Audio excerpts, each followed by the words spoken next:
Walt Disney's Grandpa Bunny, A Little Golden Book. Told by Jane Warner, illustrations by the Walt Disney Studio. Deep in the woods where the briar bushes grow lies Bunnyville, a busy little bunny rabbit town. And in the very center of that busy little town stands a cottage, a neat twig cottage with a neat brown roof, which is known to all as the very own home of Great-Grandpa Bunny Bunny. Great-Grandpa Bunny Bunny, as everybody knows, was the ancestral founder of the town, which is a very fine thing to be.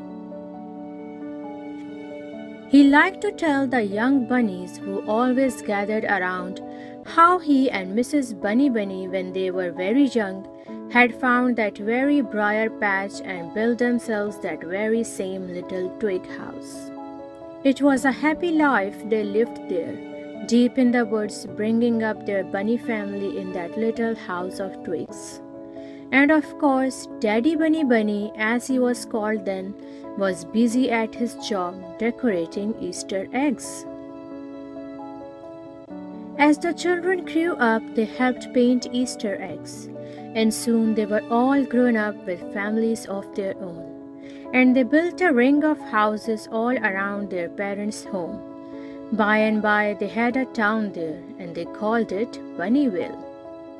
Now, Grandpa Bunny Bunny had lots of help painting Easter eggs, so much that he began to look for other jobs to do. He taught some of the young folks to paint flowers in the woods. They tried out some new shades of green on mosses and on ferns. They made those woods so beautiful that people who went walking there marveled at the colors as they talked among themselves. "The soil must be especially rich," they said, "or the rainfall especially wet."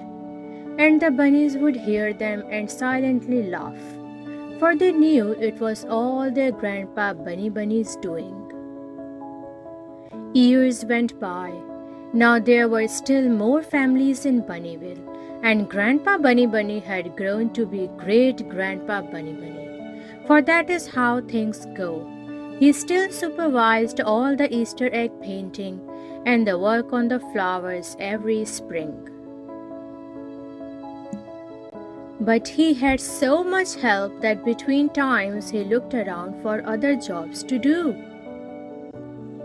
He taught some of the bunnies to paint the autumn leaves, purple for the gum trees, yellow for the elms, patterns in scarlet for the sugar maple trees. Through the woods they scampered with their brushes and their pails.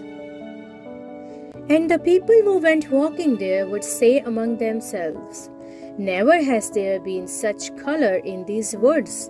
The nights must have been especially frosty hereabouts." And the bunnies would hear them and silently laugh, for they knew that it was all their great-grandpa's plan. And so it went as the seasons rolled around. There were constantly more bunnies in that busy Bunnyville, and Great-Grandpa was busy finding jobs for them to do.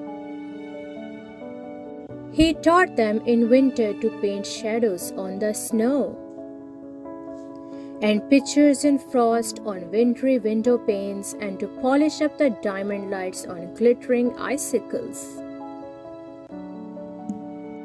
And between times he told stories to each crop of bunny young around the cozy fire in his neat little twig home.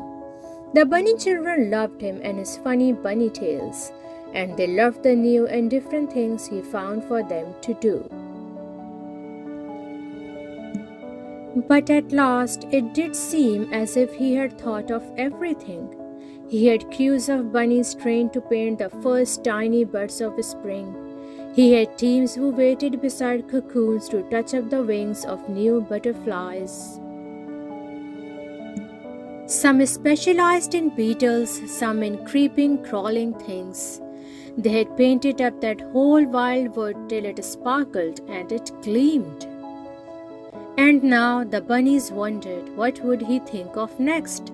Well, great grandpa stayed at home a lot those days and thought and thought and thought. And at last he told a secret to that season's bunny boys and girls. Children, great grandpa Bunny said, I am going to go away and I will tell you what my next job will be, if you will promise not to say. So the bunny children promised, and great grandpa went away. The older bunnies missed him and often they looked sad, but the bunny children only smiled and looked extremely wise, for they knew a secret they had promised not to tell.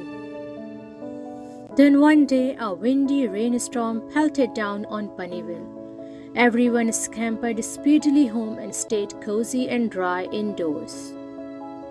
After a while, the rain slowed down to single dripping drops. Then every front door opened and out the bunny children ran. Oh, it's true! Those bunnies shouted and they did a bunny dance. Great grandpa has been at work again. Come see what he has done. And the people walking out that day looked up in pleased surprise. Have you ever, they cried, simply ever seen a sunset so gorgeously bright?